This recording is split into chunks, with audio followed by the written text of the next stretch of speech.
Said Didu ini selalu aja bikin drama yang provokatif dan misleading. Sekelas mantan pejabat BUMN kok kerjanya nyebar fitnah doang. Gue jadi keinget sih sama ucapan Denny Siregar yang katanya Said Didu itu pernah bahas soal IKN. Bilang proyek IKN itu bakal dikuasai swasta. Tadi pagi tuh saya ngakak baca tweetnya tentang IKN. Nah, yang kocak adalah tanggapan mantan staf sus Menteri BUMN dan komisaris di beberapa BUMN pada zamannya itu, si Said Didu, yang bilang IKN akan jadi milik swasta dan pemerintah hanya menyewa. Jujur, saya tuh bengong baca statement Said Didu itu.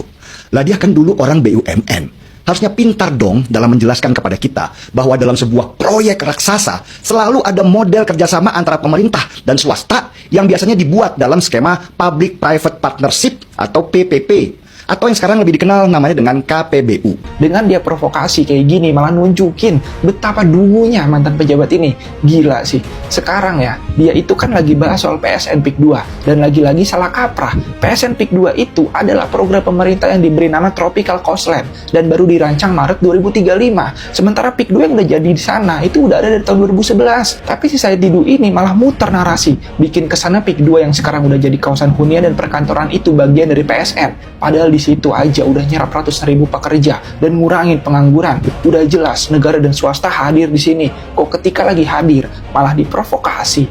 Ribuan pekerja di Indonesia diprediksi kehilangan pekerjaan, yang tentu saja menjadi tantangan besar bagi bangsa. Saat mencari kerja semakin sulit dan lapangan kerja semakin terbatas, setiap program pemerintah yang berpotensi menciptakan peluang kerja baru seharusnya wajib didukung penuh oleh semua pihak. Namun, ironisnya, Said Didu dan gerombolannya justru sibuk menyebarkan fitnah dan provokasi yang menciptakan keresahan di tengah masyarakat. Apalagi ya, kita tahu kok dia itu punya lahan di sana, goreng isu, bikin fitnah, giring opini demi kepentingan pribadi, mantan komisaris, mantan pejabat, tapi cuma bikin rusuh doang, bukan edukasi atau cari solusi. Saat ini bukan soal suka nggak suka, ini soal logika dan perpecahan bangsa. Menurut kalian gimana? Share pendapat, drop komen ya.